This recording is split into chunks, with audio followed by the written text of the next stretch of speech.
Recording, ఒక set పని కూడా పూర్తయ్యాక ఆర్థిక సంక్షోభం వచ్చింది.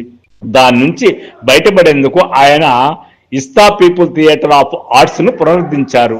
అలా 1963లో 3 ఏళ్లు ఆయనకు సహకరించారు. అలా అల్లూరి సీతారామరాజు నాటకంలో సింగన్న పాత్ర, జై భవాని నాటకంలో సర్వ సైన్యాధిపతి, బాజీరావు దేశపాండేగా మద్రాసు, టంగుటూరు, హైదరాబాదు, విశాఖపట్నాల్లో ఆయన దర్శకత్వంలో 20 నాటకాలు వేశారు. నాటి రాష్ట్రపతి సర్వేపల్లి రాధాకృష్ణన్ గారి సమక్షంలో రవీంద్ర భారతిలో జై భవాని నాటకం ప్రదర్శించారు. ఇందులో కథానాయిక గజరా పాత్రలో వాణిశ్రీ నటించింది.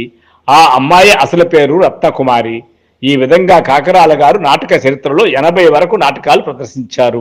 సుమారు 2000 వరకు సీరియల్స్ లో మరియు సుమారు 250 సినిమాల వరకు నటించారు. రంగుల రాట్నం, దేవుడు చేసిన పెళ్లి, మా భూమి, తూర్పు వెళ్లే రైలు, కర్తవ్యము, రంగుల కళ, గడసరి అత్త సొగసరి కొడుకు, దొంగల దోపిడి, ఇలా వరుసగా 250 సినిమాల్లో నటించిన కాకరాల ఆయన భార్యతో కలిసి కొంతకాలంగా సిఆర్ ఫౌండేషన్ వయోధిక ఆశ్రమంలో నివసిస్తున్నారు. వారి భార్య సూర్యకాంతం గారు 81 సంవత్సరాలు కావడంతో మార్చి 19, 2021 రోజు గుండె సంబంధిత సమస్యలతో బాధపడుతూ మరణించారు. ఆయన తనకంటూ సొంత ఆస్తిని కూడా మిగుల్చుకోలేదు. వీరి ఇద్దరి కుమార్తెలు విప్లవోద్యమ క్షేత్రంలో పనిచేస్తున్నారు. నిజంగా ఈయన నటుడుగా ఎంత పనిచేశాడో తెలియదు కానీ విప్లవోద్యమ చరిత్రలో విశేషమైన కృషి చేశాడు. వారికి సంబంధించినటువంటి విరసంకు సంబంధించి, ఆర్ఎస్యుకు సంబంధించి ఎన్నో వ్యాసాలు, ఎన్నో సాహిత్యపు విశేషాలను తెలియజేస్తూ ఉండేవారు.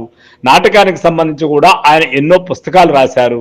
ఈ విధంగా అటు నటుడుగాను, ఇటు విప్లవ సాహిత్య ఉద్యమ క్షేత్రంలోనూ విశేషంగా కృషి చేసిన కాకరాల గారు అనుకున్నంత హాయిగా సజావుగా జీవితం సాగకపోవడంతో ఆయన ఎప్పుడూ ఒక ఫెయిల్యూర్ సినిమా నటుడిగానే మిగిలిపోయారు. సో ఫ్రెండ్స్, ఆ కాకరాల విశేషాలు కానీ మీకు నచ్చినట్లయితే, కాకరాల లాంటి వ్యక్తులు సినిమా పరిశ్రమలో ఎంతమంది ఉన్నారో గుండెల మీద చేసుకొని కూడా చెప్పలేని పరిస్థితి, అలాంటి గొప్ప వ్యక్తి గురించి ఇప్పుడు మన సాహిత్యం ఛానల్లో వివరణాత్మకంగా తెలియజేయడంతో మీకు నచ్చినట్లయితే ఈ మన సాహిత్యం ఛానల్ ని సబ్స్క్రైబ్ చేయండి, లైక్ చేయండి, షేర్ చేయండి.